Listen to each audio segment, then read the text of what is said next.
खुलुमबाय रायजोफोर नोंथांमोन बयखौबो आंनि बे मोनसे गोदान भिडिअ बनाय थाबाय दा नैबे समाव नोंथांमोननि गेजेराव माखासे गोदान खौरां लानानै फैदों गिबियावनो मोनसे खावलायनाय जायफोर नोंथांमोना आंनि बे चेनेलाव गोदान नोंथांमोना आंनि बे चेनेलखौ साबस्क्राइब खालामनानै लादो बेबायदिनो माखासे गोदान आपडेट मोनबाय थानो थाखाय गिबियावनो दङ थारैनो सरकार दानायाव BPF पार्टिया BJP पार्टिखौ लाफागोन नामा NDA निफ्राय एबा नेशनेल डेमोक्रेटिक एलायन्स बिनिफ्राय जुदि BJP पार्टिया UPPL पार्टिखौ बोखारोब्ला फैबाय थानाय 2026 मायथाइनि एसेम्बलि इलेक्शनाव BJP पार्टी आरो BPF पार्टिया ज' लोगो जानानै इलेक्शन गेलेनायनि बिथां आसामनि गिबि मन्त्रि डक्टर हिमन्त बिश्व शर्मा बिथाङा इसारा होदों बिथाङा मैयानि सानाव प्रेस मिटआव मा बुंदोंमोन ससे भिडिअ क्लिप्स नायनानै लानो फैदो हाग्रामा महिलारिও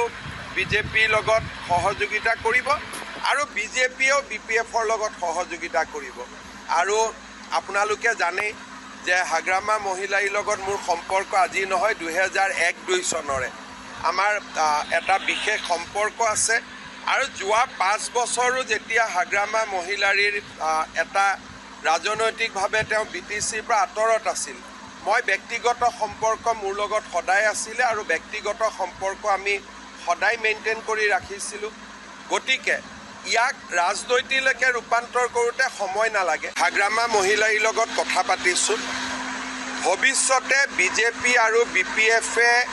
সহযোগিতা কেনেকৈ কৰিব পাৰে তাৰ কথা বতৰাও মই পাতিছো हाग्रामा महिलारिजों जाजानाय सरकार एबा BPF पार्टिया सोर एमसिएलए येम होगोन एबा सोर एमसिएलए येम मोनगोन बेखौ दासिमबो बिथांमोना अफिसियेलि डिक्लेयार होनायखौ जोङो दाबो नुनो मोनाखै नाथायब्ला सुलुंनिफ्राय मिथिनाय बायदि बिथां हाग्रामा महिलारिया PNRD आरो एडुकेशन डिपार्टमेन्टखौ बिथाङा लाग्रो होननानै जोङो खोनानो मोन्दों लोगोसेनो बिथां डिपुटि चिफ रिहन दैमारि एग्रिकालचार डिपार्टमेन्टखौ नायगोन होननानै जोङो सुलुंनिफ्राय खोनानो मोन्दों आसामनि गभर्नर लक्ष्मण प्रसाद आचार्य बिथाङा गोदानै दाजानाय BTCLA नि सेथि काउन्सिलखौ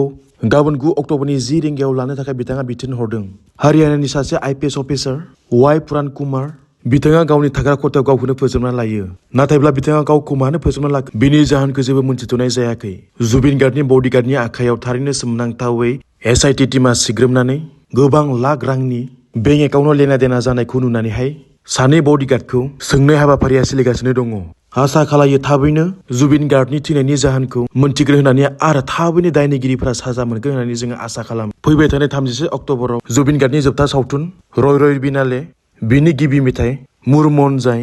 मैयानि दिनाव बे मेथाइया रिलिज जाबाय बिदिब्ला रायजोफोर दिनैनि रादाबा एसेनोसै आसा खालामो नेक्स्ट भिडिअ नोंथांमोन बयखौबो लोगो मोनफिनगोन होननानै